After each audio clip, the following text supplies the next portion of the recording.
Another day, another new revelation about the so-called evolving mission in Iraq. The U.S. Secretary of Defense's office has just confirmed to CBC that U.S. troops are not engaging with ISIS as part of their, quote, advise and assist mandate the way Canadians are. However, Canadian troops, who have the exact same mission, have fired back at ISIS forces on 3 occasions that we're aware of.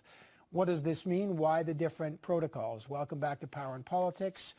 To discuss this, James Bazan, the Parliamentary Secretary of the Defence Minister, is here. Defence critic for the NDP, Jack Harris, is here. And so is Joyce Murray, the Liberal Defence critic. Good to see all of you back. Mr. Bazan, today CBC asked for information from the United States on their advise and assist role so we could compare what Canada is doing to what the U.S. is doing. Here's what the U.S. Secretary of Defense's office has told us about their forces in Iraq, and I'll quote it. We've been very clear. U.S. advisors are removed from actual or expected combat situations as part of our advise and assist mission in Iraq. Their movements are carefully planned in advance. They are approved at a higher level with risks identified and mitigated in order to ensure they are not inadvertently put into combat situations. That's what they've told us. We've also just got this from the U.S., from the Combined Joint Task Force. They say, quote, U.S. trainers have not accompanied Kurdish or Iraqi troops to the front lines as part of their efforts to advise and assist. So why are Canadian troops accompanying them to advise and assist and being put in harm's way when the U.S. trainers aren't? Well, look, I'm not going to speak to the policies that the Americans have. I can tell you that our armed forces, our special operation forces that are on the ground in advisory and assistance roles with the Iraqi security forces, the Kurdish Peshmerga, are taking the same precautions. And we've had 3 unfortunate instances where part of the planning, part of the training has taken them near the front lines where they have been fired upon, and they've had to defend themselves, fire back, and neutralize those threats. And for us, that is things that are unpredictable, but at the same time, we're proud of the job that they're doing. Sir, with all due respect to this unpredictability, it seems to strike a contrast with the U.S. The government has acknowledged that advisors are acting as forward observers, calling in airstrikes. The U.S. has said explicitly they are making sure that even inadvertently they're not there by accompanying Kurdish Peshmerga to the front lines. Now, we know that we're there 20% of the time. Why has Canada made a decision to put Canadian ground troops in harm's way at the front lines when the U.S. have clearly sent a different signal? What is the rationale? Look, again, talking from the Canadian experience, talking about the qualities and the capabilities of the Canadian Special Forces, I can tell you that, as advising and assisting, as I said right from the get-go on the show many times, military planning, command and control is part of that. And our Special Operation Forces believe that you need to go out there and visualize some of that military planning. They need to go and observe how the Iraqi security forces are performing. And so we've had 3 situations where they have fallen under attack. Okay. They've defended themselves. They've eliminated those individuals, and I think that those individuals that are attacking them from ISIL, those terrorists, it's a good thing since we know that ISIL has been such a terrible organization committing mass atrocities against the people of Iraq. It's not a good. No one said it's not a good thing. But what we're saying is Canada said advise and assist means to accompany, and your own defense minister said how can you advise and assist without accompanying? In the U.S., they go, we're perfectly capable of advising and assisting, and we don't accompany. Now, you're in the same coalition. It's the U.S.-led coalition. There must be a Canadian justification why our mission is advise, assist, and accompany, and their mission is advise and assist and not accompany. What is the justification? Look, as I said before, what our Canadian Armed Forces are doing, both from the standpoint of the Air Task Force and what we're doing with Special Operation Forces in northern Iraq, is in respecting the motion that was passed by Parliament, that it is a non-combat role, that sometimes they're put in situations where they are defending themselves. And as we said before, you look at peacekeeping missions in the past, like Bosnia, where there was many times that Canadian peacekeepers Good luck, had to, Kevin. had Good to, luck on had to getting a fight clear their way answer. out That's of all real I bad can say. circumstances and had to kill a lot of armed individuals from the Bosnian situation. Okay, just to be okay, I'm going to.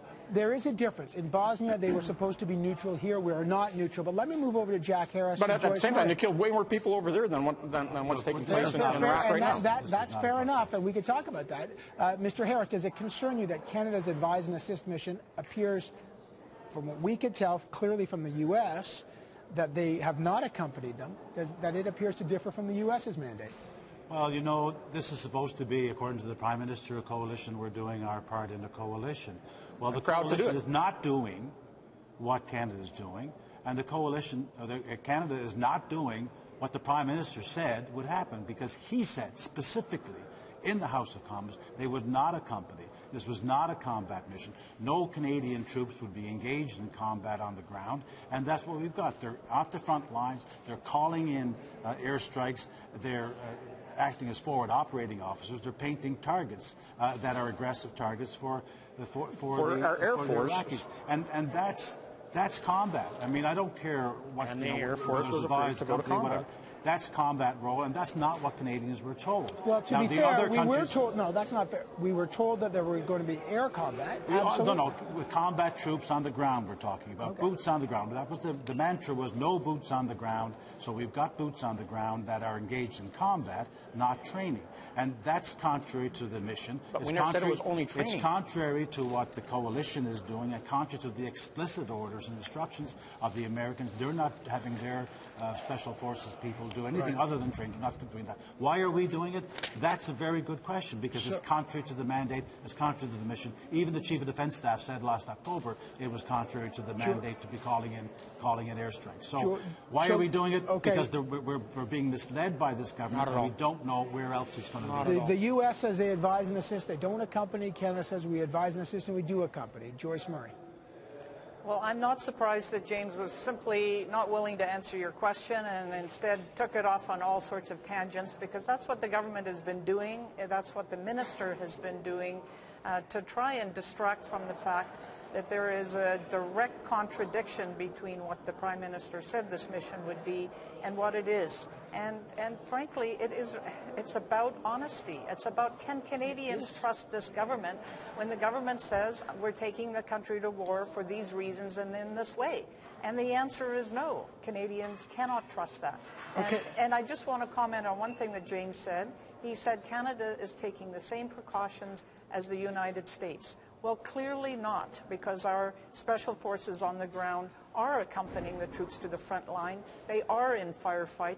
They are in harm's way, and it is substantively different. Well, let me ask you this, Mr. Bazin. Does Canada have a different protocol than its coalition partners, that we're prepared to go further on the ground than them? We are prepared to accompany to the front lines while the U.S. aren't. Is there a misalignment in terms of the mandate?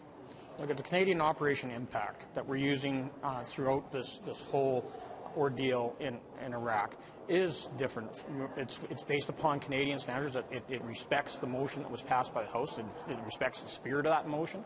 And, you know, I think this whole issue of accompanying, when we're talking accompanying, we're talking about pushing over the line and going and running and running gun battles. That's not what's happening here. This is self-defense. They're up there doing military planning, observing Iraqi security forces in action so that they can make better changes in how they move forward in training, in advising, and assisting. But the Office of the U.S. Secretary of Defense says that U.S. movement, I know, but they're carefully planned at a high level with risks identified to ensure they are not inadvertently put into a combat situation. Our mission, the General Lawson has said, has evolved. Has it evolved beyond the mandate of our coalition partners? So Canada has evolved its mission beyond the coalition.